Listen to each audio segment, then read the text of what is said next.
Atitudes pontuais não vai resolver o problema.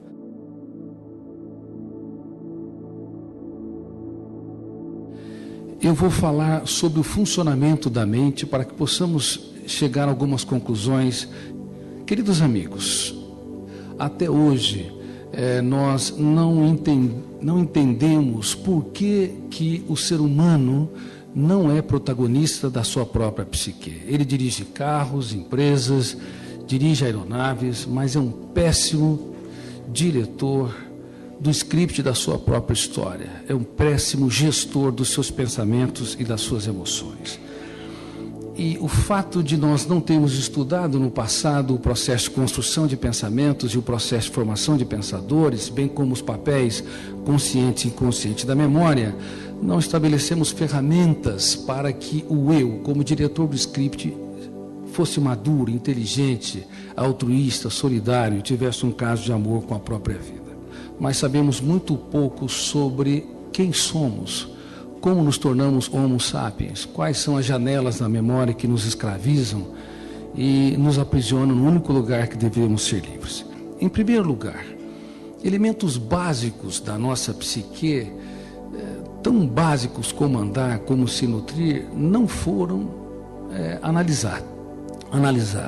É uma questão fundamental. Na verdade, o registro na memória não depende do eu, da vontade consciente. Depende de um fenômeno que eu chamo de RAM, registro automático da memória. O registro é automático. Se você detesta alguém e quer varrê-lo da sua história, tenha certeza, ele vai dormir com você e estragar o seu sono. Porque o registro é automático. Parece tão simples, mas isso nós excluímos, banimos, rejeitamos, negamos, e esses mecanismos reforçam pensamentos perturbadores que queremos eliminar, pessoas que nos ferem, queremos nos distanciar, frustrações que queremos deletar e assim por diante. Portanto, se você quer viver dias felizes, se os nossos funcionários nas empresas querem viver dias felizes e saudáveis, se as nossas crianças e adolescentes querem desenvolver uma mente livre, tem de entender essa limitação.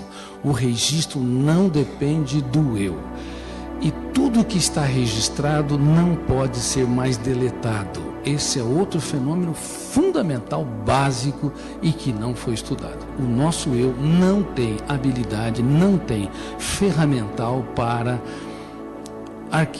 desarquivar, para destruir, para anular os seus traumas, os seus conflitos incorporados ao longo da própria história. Nós achávamos que o eu pensa o que quer, quando quer. Ou seja, eu tenho liberdade plena de produzir os meus pensamentos, de construir as minhas ideias e imagens mentais. Isso é uma verdade? Bom, o eu é o diretor pleno da construção de pensamentos? Não apenas tem um diretor financeiro, mas tem outras pessoas que podem usurpar o caixa da empresa e levá-la a um processo de falência?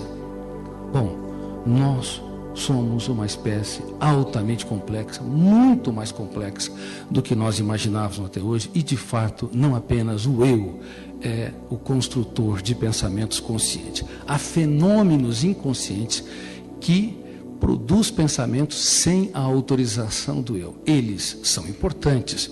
Um deles eu chamo de gatilho da memória. No exato momento em que eu estou falando, cada gesto, cada palavra, cada verbo conjugado de tempo espacialmente é compreendido porque o gatilho abre milhares de janelas e psicossemanticamente ao processo de interpretação sem autorização do eu. Portanto, sem o gatilho da memória e sem as janelas que se abrem em milésimos de segundos, nós jamais entenderíamos as milhares de imagens, de sons, de palavras, de estímulos no mundo externo. Esse processo não depende do eu, são mecanismos inconscientes.